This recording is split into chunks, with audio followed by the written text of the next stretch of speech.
Bosch Easy Pam လို့ခေါ်တယ်ဗောနော်ဒီဘက်ထရီတစ်ခါတည်းပါပြီးတော့ဗောနော်စက်ထဲမှာဘက်ထရီအားတွင်းပြီးရင်ထောက်တောင်းရဗောနော်ထဲမှာပစ္စည်းလေးတွေအားတွင်းကျိုးလည်းပါဗောနော်အဲ့လေးလေးပါမယ်ဒီကတော့စပိန်ရဲ့ဘောလုံးတွေကားအိမ်သုံးကားတွေဗောနော်ဆိုင်ကယ်တွေ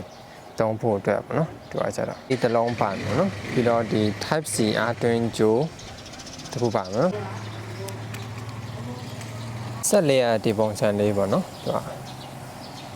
ဒီပုံစံလေးဘက်ထရီက 3.6 volt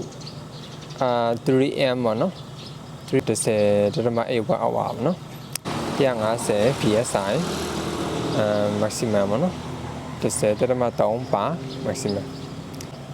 ချက်နဲ့လည်းဖွင့်တယ်ဒီချက်နဲ့လေးရှိတယ်ပေါ့နော်ဒီကောင်နည်းနည်းဖြည့်လိုက်မီဒီလေး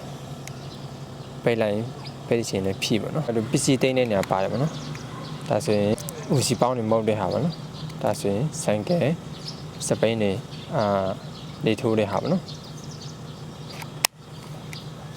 ဒီမှာတော့ချက်ချင်းအပေါက်တီးတဲ့လေးပါပေါ့ဒီရဲ့ဒီဇိုင်းဒီမှာဒီပဲကိုဒီမှာထားလို့ရတယ်ပေါ့နော်ဒီလိုလေး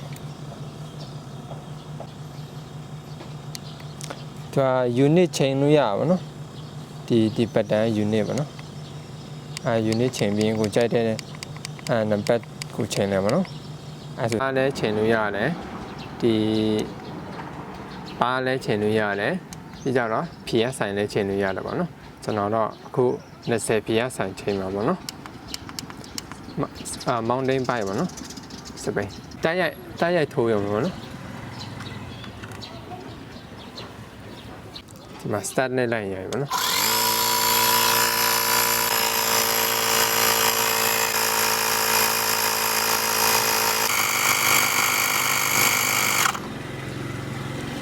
ဒီမှာပေါ့နော်